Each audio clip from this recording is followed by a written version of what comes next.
All right, we continue with our series of obscure topics to solve very specific types of integral problems. So integration by parts was the first one. And as you may recall, that works in a very specific set of circumstances. Like if you had a page of integral problems, it works for maybe two of them. And trig sub is the same kind of thing. You use trig substitution, the thing we're about to talk about, only pretty much when there's a square root. There's no other reason to use it. And now there's two sort of really tricky steps in a trig sub problem. It's a three-step process. The first step is what this video is going to be about, and that is picking what substitution to make. You know, x equals sine theta, x equals cosine theta, tangent, whatever. Picking that is the first very sort of like, it's not super intuitive, but if I show you a million of them, you'll start seeing that it's really easy. So that's step one. That's what this video is about. Step two is just integrating a bunch of trig junk, which is we'll do in the final video in this chapter, but that's not the hard part. I mean, it's hard, but that's not the big tricky part. And then the third step is going to be how to unsubstitute, how to sort of draw a triangle and sort of undo the substitution we made and switch back from theta to x, and that's what the next video is going to be about. All right, so trig sub, it involves square roots. When do we want to use it? Well, let's say we're looking at these two problems. They look very similar. They both got square roots, but one I need trig sub for, and the other one I do not need it for. This is the one I do not need it for. And that's because my u already matches. So I could just use regular u substitution. Because if this is my u, and then that would just be u to the 1/2, and my du matches because, hey, look at that. You know, my du would be minus 2x dx, and sure enough, I have this x right here that just happens to be perfect to use for my du. But on this problem, same sad story, I'd want to use the power rule. That means I'd have u to the 1/2, but my du, I still need that x in the du, but there's no x in this problem to use.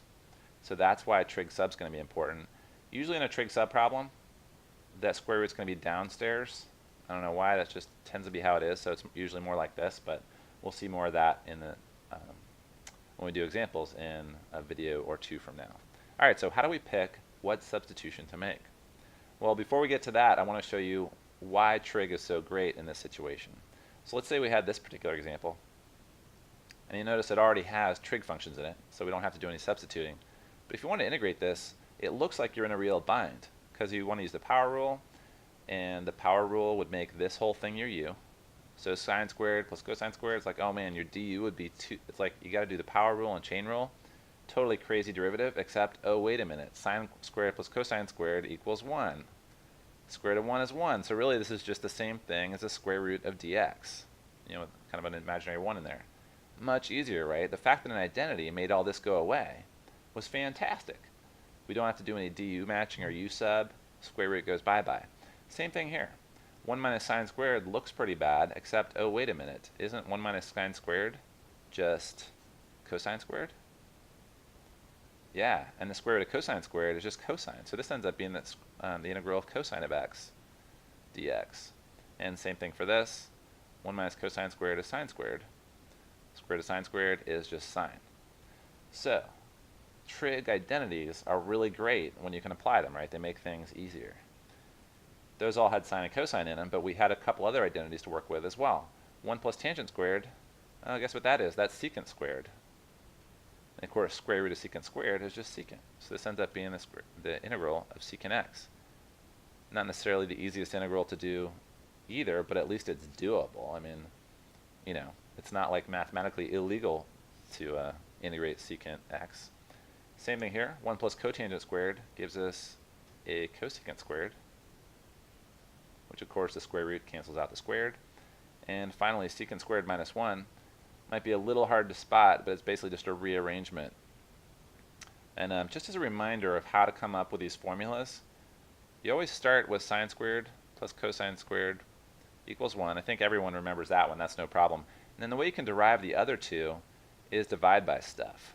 So if I divide this whole thing, like every term, by cosine squared, then I've got a tan squared plus 1 equals secant squared. And of course, if I divided by sine squared instead of cosine squared, I would get the other one with the cotangent and the 1 and the cosecant squared. So this thing right here, secant squared minus 1, It's just if I subtract 1 from both sides, secant squared minus 1 is tan squared, so, oh, look at that. Tan squared x under a square root just becomes the integral of tan. So that's why trig functions are great with square roots, is because trig identities have squareds in them, which cancels out square roots. So that's why for trig sub, we're so psyched to do some substituting. All right, so the problem with a problem like this, which, recall I showed you when we first started this video, the problem with this problem is that there's not a trig function in it yet. I can't use an identity, except, oh wait, I could, because I could just plug in, let's say, I don't know, let's just make it up, x equals sine, and then we can't do x because we're already using x, so we'll use something else like theta.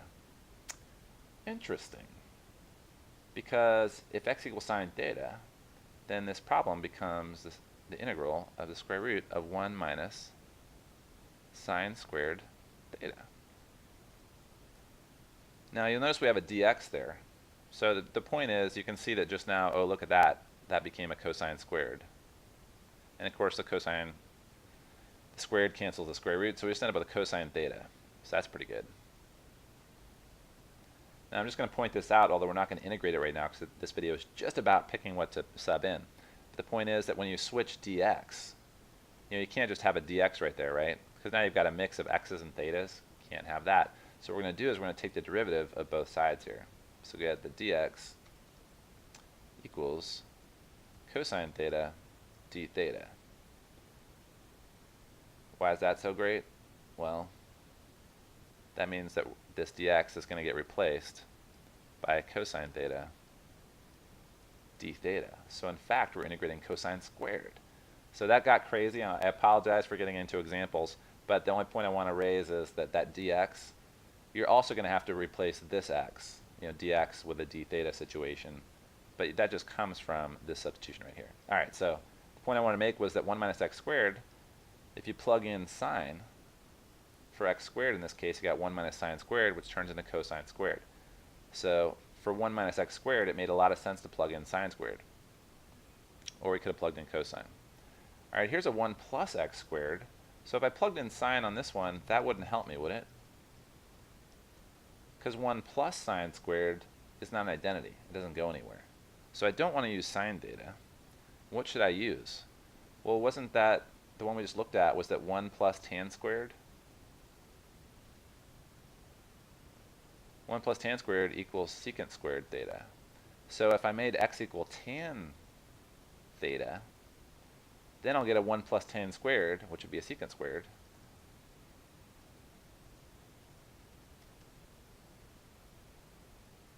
Theta. Won't worry about subbing in theta right now, but then, so 1 plus tan squared is secant squared. And secant squared and the square root cancel out to just be a secant. So that worked, right? And then of course I'd have to plug in all the dastardly junk for that dx.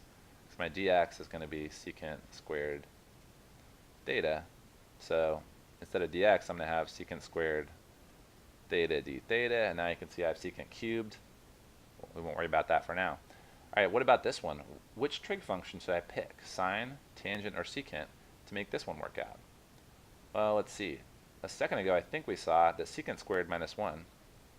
Yeah, if we rearrange this identity right here, we see that secant squared minus 1 equals tan squared. So if I want to have something minus 1, as I've got here, x needs to be secant in order to use this identity. So if x equals secant squared, or sorry, just secant, it's going to get squared by this little squared right here. So if x equals secant theta, then this whole thing is going to be integral of secant squared theta minus 1 dx, which is going to be secant squared minus 1 is tan squared. So it's just going to be tan theta. And then times all the d theta stuff, which I believe dx is going to equal secant theta tan theta d theta, because the derivative of secant is secant tangent. So I've got to put all this stuff in right here. So secant theta tan theta d theta. So you can see how we actually ended up with quite a few things to integrate by doing this one little substitution, but at least there's no square root, which is the whole point. All right, so perhaps you've noticed that depending if there's a plus sign or a minus sign, and if there's a minus sign, x squared minus 1 is very different than 1 minus x squared. For 1 minus x squared, we picked sine as our substitution. For x squared minus 1, just switch that order, and all of a sudden you've got to pick secant as your substitution. So you'll get used to this. You really only have 3 options: sine, tangent, and secant. You know, you could use cosine, you could use cotangent, could use cosecant, but no one ever does that, because why bother, right? You might as well just stick with the 3 main ones. So you just get used to spotting the pattern and realizing which identity you want to use. You could also try memorizing rules.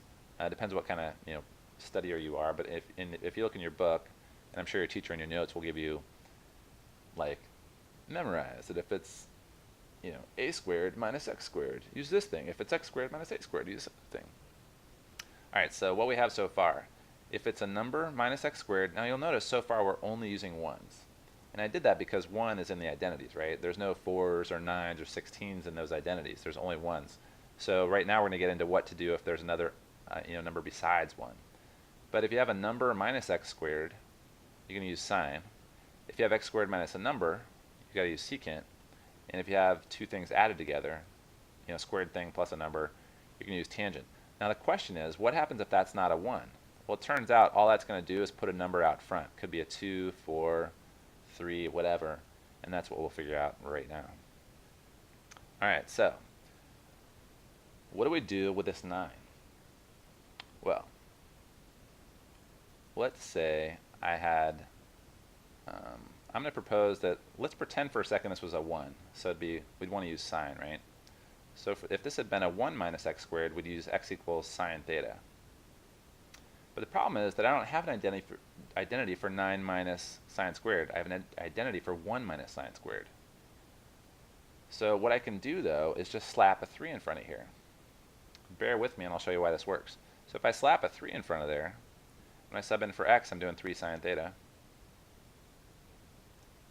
squared. Now that squared applies to everything that x was, right? So that squared applies to the 3 and the sine. So that gives me a square root of 9 minus 9 sine squared theta. Oh, and look at that, I can factor out the 9. So now I got square root of 9 times 1 minus sine squared. And now you see the magic. Square root of 9 is just 3 out front. And then 1 minus sine squared, oh yeah, that's cosine squared.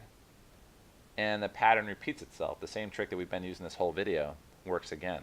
So the key is just, whenever there's a number besides 1, you just got to take the square root of that number.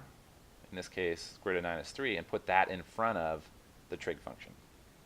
So this one has a 16 in here. That means I need a 4, so my sub is going to be x equals 4 times something. And now the something I pick is just going to be based on the structure, which is, I have an identity for 1 minus sine squared, so we're going to do sine again for this one. But we're just going to have a 4 in front. Now, of course, when we do our dx, that's going to affect us. When you take dx, you still have a 4 in there, so that's going to be 4 cosine theta d theta when we go subbing in. But the point is, just take the square root of that number, and that's going to be your coefficient. Alright, so now those last two both use sine. Let's see what else we got here. Now the trick's going to be the same whether it's a tangent or a secant. Again, the square root of this number is what matters. So we're going to do x equals, now we're going to use the square root of that 25, because I want a number that when squared is going to be the same as that number. So if I put a 5 in front here, then when I square it, I'm going to have 25 times a squared function. And since it's a plus, that's always going to be tangent. So 5 tan theta. So now you can see that if I sub that in, it's going to be square root of 25 plus 25 tan squared. And you factor out the 25, so you got square root of 25. Oops. Need my theta, of course. And then 25 just becomes a 5 outside the square root. And or square root of 25 is 5, and then 1 plus tan squared is secant squared. So of course the square root cancels the squared, and we end up with this integral of 5 secant theta times d theta, Don't forget we have the dx, so the dx is going to be secant squared, so I might end up with 5 secant cubed, but the point is, there you go. You know, might as well do that, right? So 5 secant squared theta. So if dx equals that, then that means my integrals of this times, got to sub in for dx, so 5 secant squared theta d theta. So now I got a total of, 5 times 5 is 25. I got secant cubed. So you can see how it gets into kind of a crazy integral. All right, for this one, I need the square root of that term, so that's 16, so that means we need a 4. And then if I have something minus 1, that's going to be the secant one. So if you plug in 4 secant theta, you'll get 16 secant squared minus 16, which ends up being tan times dx. So I got to figure out what dx is. Because remember, we've got to turn all our x's into thetas. So dx, we're going to turn into some d theta stuff. 4 secant theta, tan theta, d theta. So that ends up going here. 4 secant theta, tan theta, d theta. All right, so that's just, I mean, I guess usually students don't have any trouble with that. I mean, usually it's pretty obvious if you're doing the integral that if you have a dx and some thetas, you're kind of doing something wrong, right? Like it's always got to be the same variable. But I think most students tend to be pretty quick with that. So it's not a mistake they make a lot. All right, so this one, slightly different. What did I do differently? Well, previously, in all those previous problems, I had a 1 in front of x squared always, and I just made this a different number. So I had like 4 minus x squared. But this one, the 4 is right here, so how are we going to square that turkey? Well, it's just instead of multiplying by 2, so like previously if we had a 4, that would mean we put a 2 in front of the trig function. But on this one, we're going to divide by that, so it's 1/2. So we take the square root again, square root of 4 is 2, but that's going to be the denominator. And then 1 minus, I believe this is a sine function. So I'll show you what happens when we plug in. So 1 minus 4 times 1/2 sine theta squared. So you can see what happens is that 1/2 squares to be 1/4, which cancels the 4. So the key is going to be, you know what? I've already got the 1 that I want as part of my trig identity. I've got a 1. The problem is this 4. The only way to get rid of that 4 is to multiply by 1/4, and 1/2 squared is going to be 1/4. So that's why we use the square root of 4 as the denominator right here. That might sound tricky, but once you do, you might not even have a teacher who makes you do this. This seems like sort of more on the complicated end of the spectrum, and a lot of books will just have nothing but the other kind. They'll never have fractions in front of the trig function. But you can see how this is going to cancel out. So 1 minus 4 times 1/4 sine squared theta. So the 4's cancel. 1 minus sine squared is cosine squared under the root. And the last one. Okay, so this one doesn't have this still has x squared by itself, but you'll notice 3 is not a perfect square. That's okay. X is going to equal the square root of that number, so square root of 3, times whatever it should be. And since it's x squared minus something, that will be secant squared, or secant. Because secant squared, yeah. So you can see that when you square this, you'll just get 3 secant squared, and that 3 will factor out, so you'll just end up with some square root of 3's. But that's all there is to it. So that's how we pick what to substitute. It really matters whether there's a plus or minus sign, and if there's a minus sign, it really matters which one goes which. If there's a plus sign, it's no big deal. 1 plus x squared is the same thing as x squared plus 1. So that's why you didn't see me really caring which order addition happens in. But since subtraction, you can't just switch the order of willy-nilly. That's why you got to really watch carefully and figure out whether it's a tangent or a secant. But whenever you're dealing with trig identities, it really helps to write all 3 of them at the top of your test or your homework. Just derive them right when you get there, so you never have to worry about it later in the test.